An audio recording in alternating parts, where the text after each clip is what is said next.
যখন হানিফ দিচ্ছে তখন তো পায় নাই, না পেয়ে যখন আমি মুখটা হা করছে তখন একজন ঢুকে যায়। ছেলের হাতে মারধরের শিকার হলেন পিতা আনোয়ার হোসেন। এমন ঘটনা ঘটেছে বৃহস্পতিবার বিকেলে সিঙ্গিমারি ইউনিয়নের ৮ নং ওয়ার্ডের শস্যগুদাম এলাকায়। এমন ঘটনায় গভীর উদ্বেগ প্রকাশ করেছেন ওই এলাকার সাধারণ মানুষ। জানা গেছে, হাতীবান্ধা উপজেলার সিঙ্গিমারি ইউনিয়নের ৮ নং ওয়ার্ডের শস্যগুদামের পূর্ব পাশে আনোয়ার হোসেনের ছেলে আনিসুর, আসাদুজ্জামান ও এরশাদ হোসেনের মধ্যে জমি নিয়ে দীর্ঘদিন ধরে দ্বন্দ্ব চলে আসছে। এর ওই আলোকে বৃহস্পতিবার দুপুরে ওই এলাকায় আসাদুজ্জামানের সাথে ভাই এরশাদের মাঝে বাকবিতণ্ড শুরু হলে এক পর্যায়ে মারামারিতে রূপ নেয়। এ সময় তাদের পিতা আনোয়ার হোসেন ঘটনাস্থলে উপস্থিত হলে এরশাদ হোসেনের লাঠির আঘাতে গুরুতর আহত হন তিনি।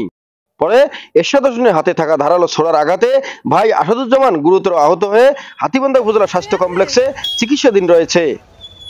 এই ব্যাপারে হাতীবান্ধা থানায় পিতা আনোয়ার হোসেন বাদী হয়ে ৫ জনকে আসামি করে একটি লিখিত অভিযোগ দিয়েছেন। তবে পিতা আনোয়ার হোসেন ক্যামেরার সামনে কথা বলতে রাজি না হলেও তার ছেলে আসাদুজ্জামান বলেন, আমার নাম আসাদুজ্জামান। আমার দোকান উদ্ধার করতে যে দীর্ঘদিন আমার মেজো ভাই ভোগ করে খাচ্ছে। আমার বাবা দলিল দেওয়া সম্ভব, মেলাদিন ভাই দোকান ছেড়ে দেয় না। এই দোকান উদ্ধার করতে যায় আমি মিস্ত্রি আনিয়ে দোকান খুলতে গেলে বিভিন্ন রকম হয়ে হুমকি দেয়। এই হুমকি দেওয়ার পরে মিস্ত্রিকে আবার মারধর করার চিন্তা করে। আমি জিনিসপাতি বাড়ি নিয়ে যাই টিনটুন। আসার পথে আমাকে ওদের ধরে, ওরা অস্ত্রপাতি রেডি করেছিল, লাঠি ছোটা। পরে আমাকে মার না দেয়, আমি লাঠি আটক করছি। লাঠি আটক করার পরে আমাকে নাইবে না, আমার বাবাকে মারিয়ে দিয়েছে। আর বাবাকে যখন মারধর করে, তখন আমি ওখানে আটক করে যাই।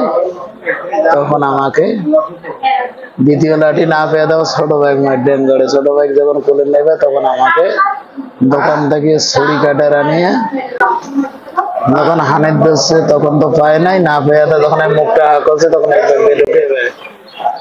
১ নম্বরে এরশাদ, ২ নম্বরে আনন্দ, ৩ নম্বরে আমার বয়সেন পারবে এবং আমার আরো ২টা শালা আছে, মেলন, আলী।